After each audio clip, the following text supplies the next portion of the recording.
A memory has no life of its own. It is a dead neural data. It only becomes alive when attention energizes it, thought elaborates it, narrative builds around it. Without that, it is just electrical residue, like a file sitting on a hard drive that nobody opens. Listen carefully. A memory has no vitality of its own.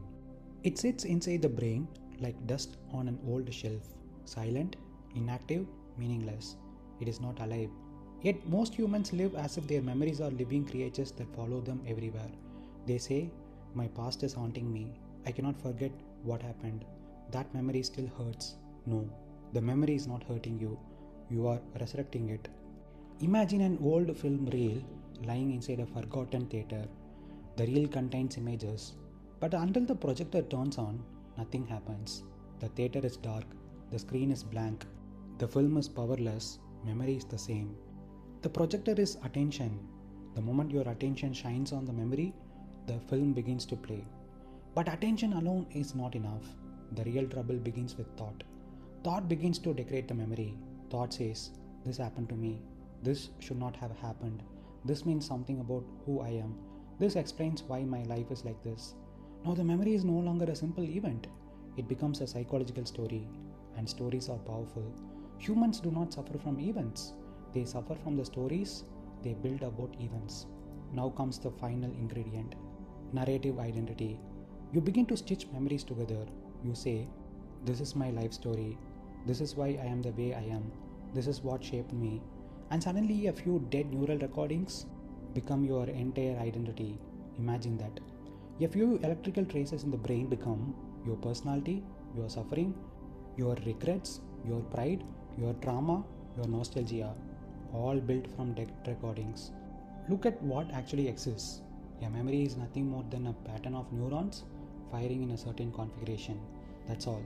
No emotion exists inside the memory. No meaning exists inside the memory. No pain exists inside the memory. Pain only arises when thought revisits it and interprets it. Without interpretation, the memory is just data. Think of your phone. Your phone has thousands of photos, but those photos do not affect you all day. Why? Because you are not constantly opening them. But imagine if every few minutes you open the same photo and stared at it and began thinking, "This was the happiest day of my life. I will never feel like this again." Now the photo begins to affect your mood, but the photo itself did nothing. Your mind did everything. Humans believe they are prisoners of the past. This is false. They are prisoners of their attention repeatedly visiting the past. The past does not chase you. You chase the past. Observe something quietly. When you are deeply engaged in something real, work, creation, learning, silence, the past disappears. Why? Because attention is no longer feeding it.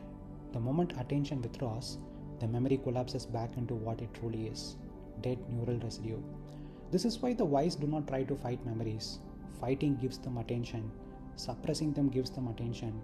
Analyzing them gives them attention. Instead, they simply see what a memory actually is.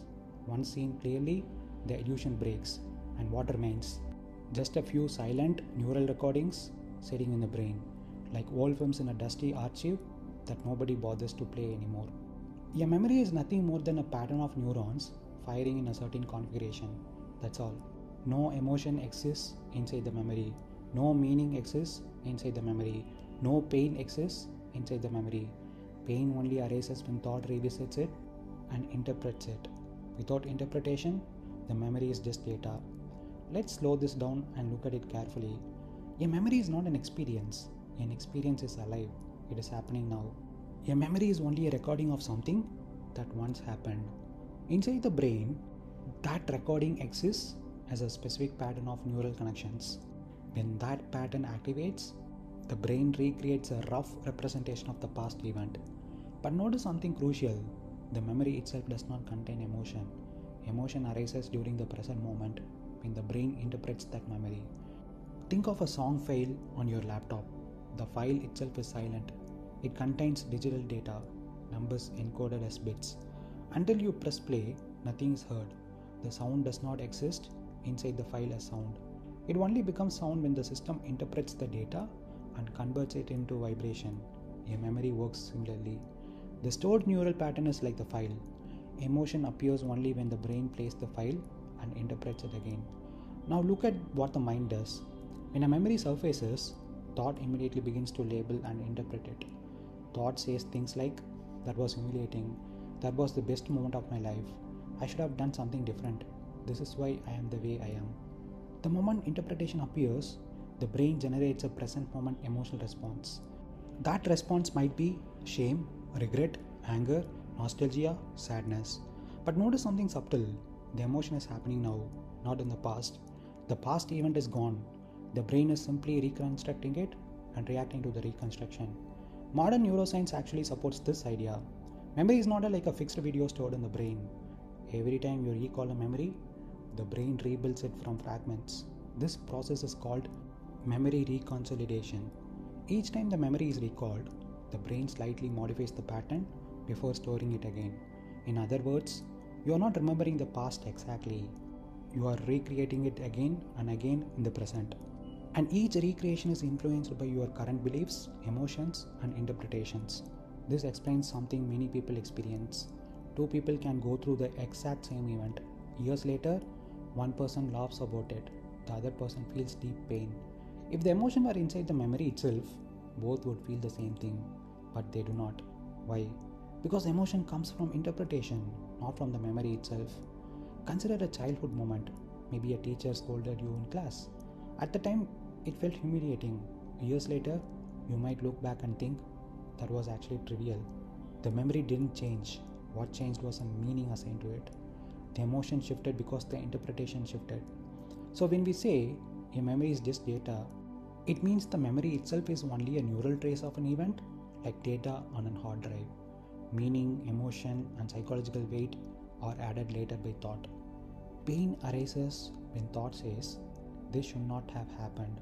This defines me. I lost something because of this. I could have been different if this didn't happen.